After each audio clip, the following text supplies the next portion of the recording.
Hello दोस्तों, स्वागत करता हूं आप सभी को अपने YouTube channel math and arts गुरु पर। आज आप लोगों के लिए लेकर आए हैं क्लास 10th चैप्टर 1 जो है मैथ विषय का वास्तविक संख्या है, उसका पूरा फुल कंसेप्ट, उसका जितना भी फॉर्मूला है उसमें उस सभी। और इस प्रकार आप लोगों को बताऊंगा कि इसका जितना भी प्रश्नावली है, जैसे कि प्रश्नावली एनसीईआरटी के थ्रू बता रहे हैं 1.1 और 1.2 और 1.3 टोटल को आप सॉल्व कर दीजिएगा। तो चलिए दोस्तों वीडियो को शुरू करते हैं। सबसे पहला टॉपिक इसमें देख ले, इसमें कौन कौन टॉपिक आपको पढ़ना पड़ेगा। तो वो है यूक्लिड विभाजन प्रमेय, उसके बाद है गणित के आधारभूत प्रमेय जो कार्ल फ्रेडरिक गॉस दिए थे। इससे क्या है, अभाज्य गुणनखंड इसमें पढ़ना है। कार्ल फ्रेडरिक गॉस को ही गणितज्ञों का राजकुमार कहते हैं, गणितज्ञों का राजकुमार। कार्ल फ्रेडरिक गॉस को गणितज्ञों का राजकुमार कहते हैं, ये तो बेसिक बात था। इसके बाद पढ़ना है परिमेय संख्या और अपरिमेय संख्या, और उसके बाद बताएंगे परिमेय संख्या और अपरिमेय संख्या में शांत आवर्ती और अशांत आवर्ती कौन होता है। ठीक, चलिए दोस्तों वीडियो को टॉपिक को शुरू करते हैं। पहला है यूक्लिड विभाजन प्रमेय का। यूक्लिड विभाजन प्रमेय का दो धनात्मक पूर्णांकों के बीच एचसीएफ निकालने के तकनीक को यूक्लिड विभाजन प्रमेय कहते हैं। दो धनात्मक पूर्णांकों के बीच एचसीएफ निकालने की तकनीक को यूक्लिड विभाजन प्रमेय कहते हैं। देखिए दोस्तों, इस नियम के तहत कैसे एचसीएफ निकालेंगे वो आपको मैं बताता हूँ। मान लीजिए कोई संख्या है 30 है और 45 है, इसका एचसीएफ निकालना है यूक्लिड विभाजन प्रमेय के तहत। तो सबसे पहले इसका फॉर्मूला होता है ए बराबर बी क्यू प्लस आर। ए बराबर बी क्यू प्लस आर। तो ध्यान से देखिए दोस्तों, इसमें मानेंगे कैसे। तो सबसे पहले इधर समझा देते हैं। जो सबसे बड़ा हो उसे ए मान लेते हैं। तो सबसे बड़ा कौन है, 45, तो इसको ए मान लिए, और जो छोटा हो उसे बी मान लेते थे। तो सबसे छोटा कौन है इसमें, 30 है।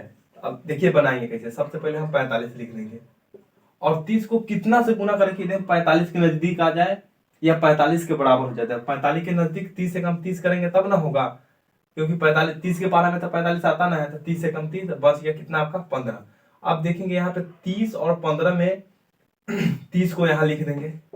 अब 15 को कितना से गुना करेंगे कि 30 के एकदम नजदीक आ जाए या 30 के बराबर हो जाए। तो 15 के पारा में 30 आता है 2 मरतबे, तो 15 गुने 2 और प्लस 0। अब यहाँ से गिन लीजिए 3 नंबर पर कौन रहेगा। ध्यान से देखिए 3 नंबर पर 1 2 3, 3 नंबर पर आया आपका 15, तो 15 आपका हो गया एचसीएफ। क्या हो गया, एचसीएफ। चलिए दोस्तों एक और एग्जांपल देकर आपको समझाते हैं। मान लीजिए कोई संख्या है 26 और 91। 26 है और 91 है। यूक्लिड विभाजन प्रमेय से इसका निकालना है एचसीएफ। तो सबसे पहले हम दोस्तों पता करेंगे इसमें ए बराबर कौन हो जाएगा। तो जो सबसे बड़ा हो वो ए हो जाएगा, तो ए 91 हो जाएगा, और बी जो छोटा है ये 26 हो जाएगा। तो फॉर्मूला है ए बराबर बी क्यू प्लस आर से। तो पहले हम 91 लिख देंगे बराबर, और 26 में कितना से गुना करें कि इसके करीब आ जाए। तो 26 में हम गुना करेंगे 3 से, 20 के साथ 3 से गुना करेंगे तो 26 3 आपका हो जाएगा 78। तो शेषफल कितना बच गया 13। अब यहाँ पे 26 लिख देंगे। अब उसके बाद यहाँ पे 13 लिख देंगे। अब 13 में कितना से गुना करें कि वो 26 हो जाए या सब 26 के आसपास आ जाए। तो 2 से गुना करेंगे तब शेषफल 0 बच जाएगा। तो यहाँ पे 3 नंबर पर देख सकते हैं बी का मान आ रहा है 13, जो आपका एचसीएफ हो जाएगा। अगर शेषफल 0 आए उस समय जो बी का मान हो जाएगा वही आपका एचसीएफ हो जाएगा। तो दोस्तों इसके सारे आप एनसीईआरटी में जो प्रश्नावली है 1.1 उसको पूरा सॉल्व कर लीजिएगा। अब नेक्स्ट टॉपिक की बात करते हैं, गणित के आधारभूत परिमेय। गणित के आधारभूत परिमेय जो दिए थे कार्ल फ्रेडरिक गॉस, इसके तहत अभाज्य गुणनखंड आता है। कैसे बता देते हैं, देख सकते हैं। सबसे पहले आपको बता दूं अभाज्य संख्या किसे कहते हैं। तो वे संख्या है जिसमें केवल 1 से भाग लगे और उसी संख्या से भाग लगे उसे अभाज्य संख्या कहते हैं। जैसे 2, इसमें सिर्फ 1 से और 2 से भाग लगेगा। 3, इसमें सिर्फ 1 और 3 एकम 3। 5, 1 और 5। उसी तरह आपका 7 हो जाएगा, 11 हो जाएगा, 13 हो जाएगा, 17 हो जाएगा। अब बात करते हैं अभाज्य गुणनखंड क्या होता है। जैसे मान लीजिए आपको निकालना है 64 का अभाज्य गुणनखंड, तो कैसे निकालेंगे। पहले 2 से भाग दीजिए 32, फिर 2 से 16, फिर 2 से 8, फिर 2 से 4 और फिर 2 से 2। तो अभाज्य गुणनखंड जो 64 का आपका आ जाएगा वो हो जाएगा 2 गुने 2 गुने 2 गुने 2 गुने 2 गुने 2। मतलब अभाज्य गुणनखंड मतलब अभाज्य संख्याओं के रूप में गुणनखंड कर देना, ये हो जाएगा आपका अभाज्य गुणनखंड। जैसे एक और एग्जांपल आपको बता देते हैं।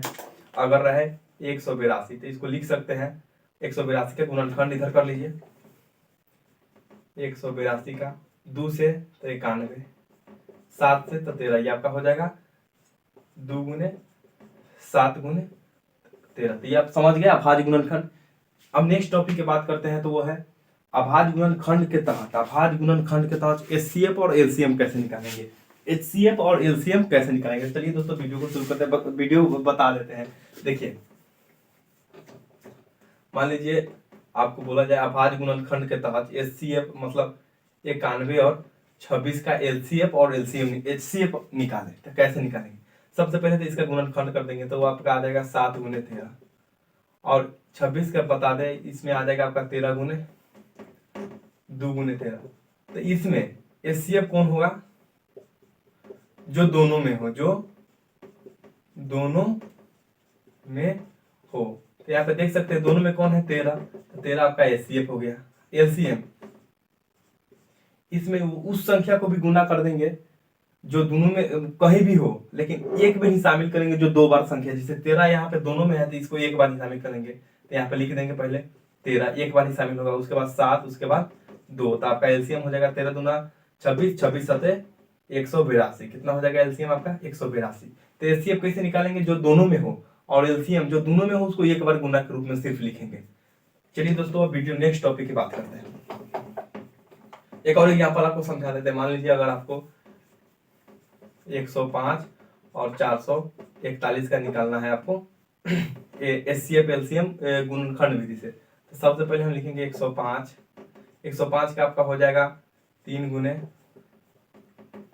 5 गुने 7 और 421 का हो जाएगा 3 गुने 7 गुने 7। अब यहाँ पे देखिए एचसीएफ क्या निकालेंगे, जो दोनों में हो, तो दोनों में कौन है, यहाँ पे 3 है 7 है, तो आपका हो जाएगा 3 गुने 7 एचसीएफ 21 हो जाएगा। और एलसीएम कितना हो जाएगा, आपका एलसीएम हो जाएगा, देखिए जो दोनों में हो उसको सिर्फ एक बार लिखेंगे, तो ये दोनों में है तो सिर्फ एक बार, फिर 5, फिर 3 के अकेले है, फिर 7 एक बार, और इस 7 है तो फिर इसको एक बार लिख लीजिए। 7 सते 49 दिए आपका हो जाएगा 147 से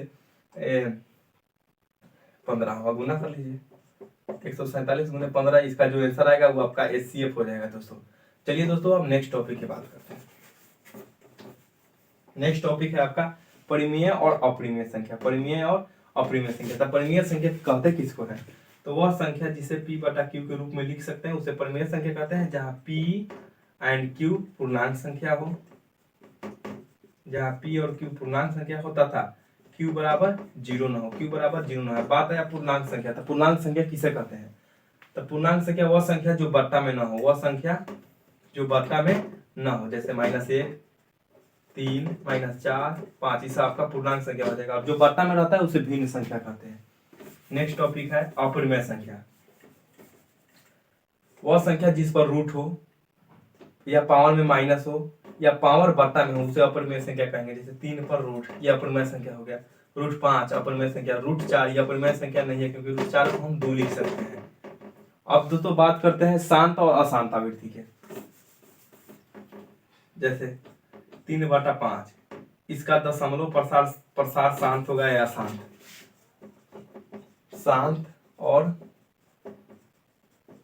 अशांत। जैसे 3/5 है, ये शांत हो गया या अशांत, तो शांत और अशांत सिंपल में समझ लीजिए। अशांत उसको कहेंगे जिसका दशमलव प्रसार रुके ही नहीं, भाग लगते ही रह जाए दशमलव के रूप में। और शांत जो 2 या 3 या 4 अक्षर बाद शांत हो जाए, जैसे 3/5 है, इसको भाग दीजिएगा तो 0.6 हो जाएगा, तो शांत हो गया आपका। मगर ये रहे 10/3, इसको तो लिखते सर आप 3.3 डॉट डॉट, ये आपका अशांत हो जाएगा। क्या हो जाएगा, अशांत। तो इस शांत अनावर्ती हो गया, ये अशांत अनावर्ती हो गया।